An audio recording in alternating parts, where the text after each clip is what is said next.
Сәлеметсіздер ме, құрметті оқушылар? Қазір мен сіздермен мынандай бір есепті шығарып көрмекпін. Қандай да бір М0 нүктесі берілген. М0 нүктесінің координаталары мынадай.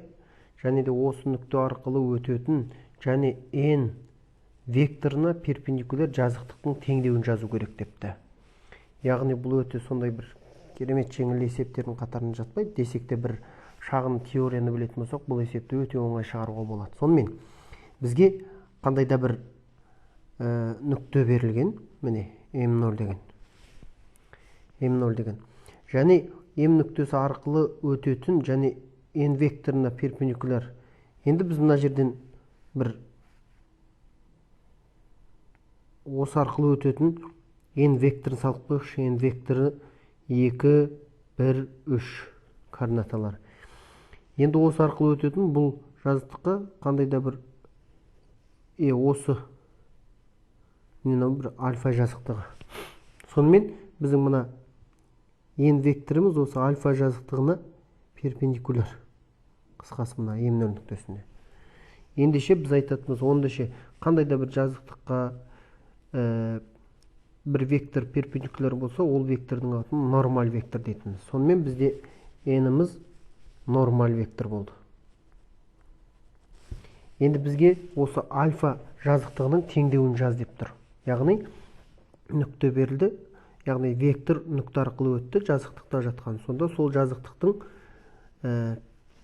теңдеуін жаз деп тұр. Ендеше бұл жағдайда біз ерекше бір ережені білетінбіз. Ол ереже, егерде қандай да бір нүкте арқылы және де сол нүкте арқылы жазықтыққа перпендикуляр вектор жүргізілген болатын болса, онда ол жаңағы нормаль вектор дейікші, нормаль векторының координаталарын А, Б, С дейік.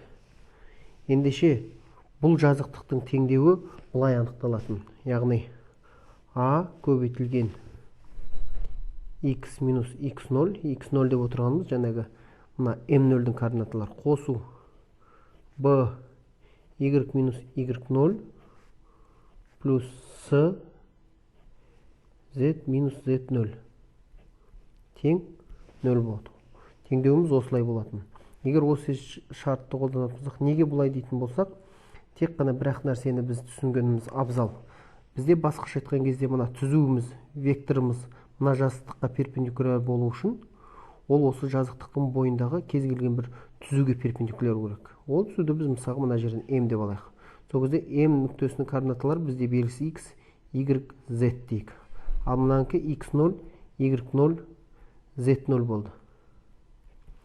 Сол кезде біз мына жазықтықтың теңдеуін жазу үшін, біз басқаша айтқан кезде мына жазықтық пен альфа жазықтық нормаль векторы перпендикуляр болу үшін, мына басқаша айтқан кезде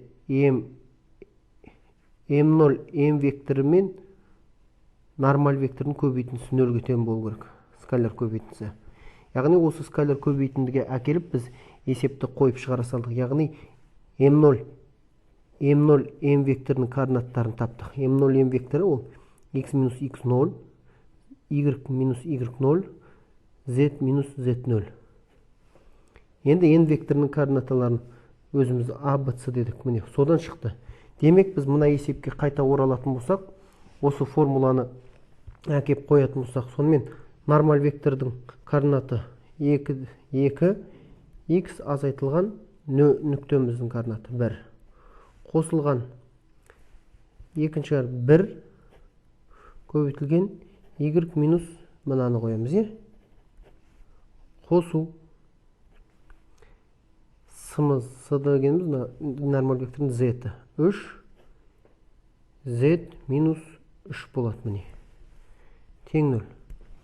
Сол кезде біздің іздеп отырған перпендикуляр жазықтықтың теңдеуі осылай болады. Бұны енді осылай түрінде қалдырмайды. Біз жазықтықтың теңдеуін мынадай түрге келтіреміз. Мынаны ықшамдап 2x минус 2 плюс y минус 2 плюс 3z минус 9 тең 0. Осындай түрге келтіреміз. Сол кезде 2x плюс y плюс 3 2x плюс y плюс 3z минус 4 оған минус 13 тең 0. Демек, біздің іздеп отырған жаңағы нормаль векторға перпендикуляр альфа жазықтығының теңдеуі осындай болады екен. Немесе керісінше есептерді де табуға болады. Керісінше есеп, мысалға бізге керісінше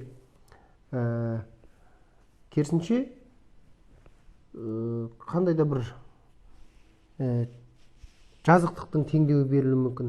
Жазықтықтың теңдеуі берілуі мүмкін. Мысалға жазықтықтың теңдеуі айталық былай болсын.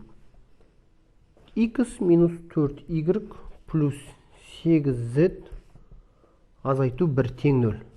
Міне бізге қандай да бір альфа деген жазықтықтың теңдеуі берілді. Бұған кер есеп. Мына бірінші есепке кер есеп.